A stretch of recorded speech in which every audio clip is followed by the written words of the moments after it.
The fact is that you can do it. And the fact is that you are quite adequate to do it, brothers and sisters. And I want you to know that although when I go into a courtroom, they usually don't throw somebody that's just fresh out of law school at me.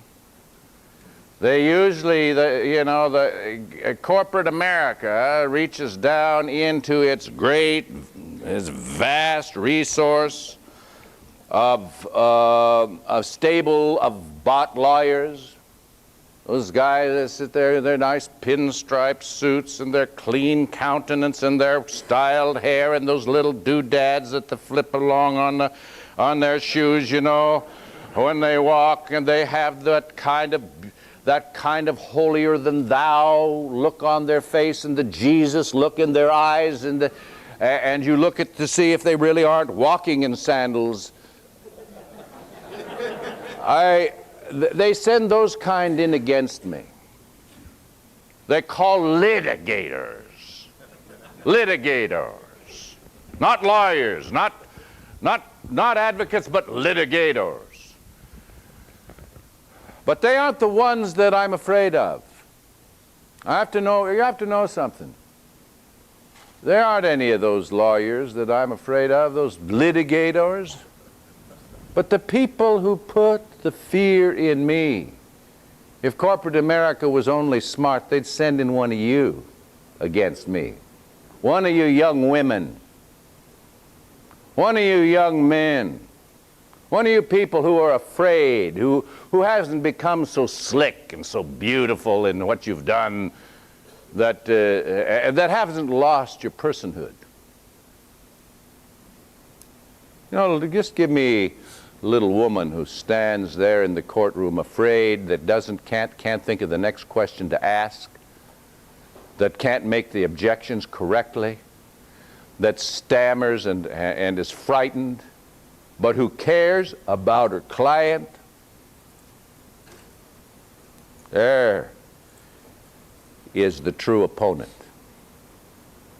And there's something magic about it, about being real, about caring, that you can't hide. You can't manufacture it either. You make it worse, because the harder you try, the more phony you finally get, because your language says something, you try to do this, and you try to look a certain way, and you try to dress a certain way, and you try to come off in a certain way, and but really you can't do it, I assure you. And the jury knows, they hear, they understand, they react. What is it that makes you like a person? I look at people that I immediately like. I look at people that I don't immediately like. What makes the difference?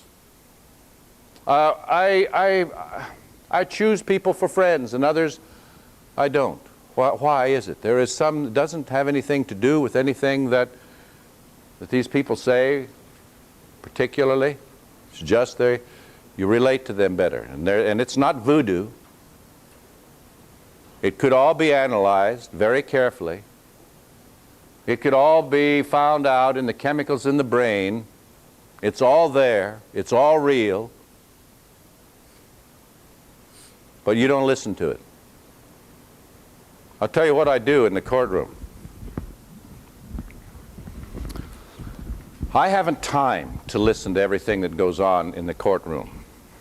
I don't have time to know every word that's been spoken. I don't have the intelligence to analyze everything that's happening on a cognitive level, but I have all the ability in the world to fully analyze it on another level. Sometimes I'll listen in the course of a trial, and I will look, kind of like up at the ceiling. And pretty soon I'll feel my eyes close, and I'm listening to my opposing counsel make a final argument, let's say. I want to know if he's saying anything that needs to be rebutted. Do you know how I know when he says something that I need to pay attention to? I can tell it by the sound. And the rhythms. The sound and the rhythms, not by what the words say, because you see the sound and the rhythms of what we're talking about carry the meaning. It's like a ship that carries a cargo, the sound and the rhythms of our voice. And if he's excited, if he is sincere, if it is an important point that he believes it's important, I can hear it. Not in the words that he says.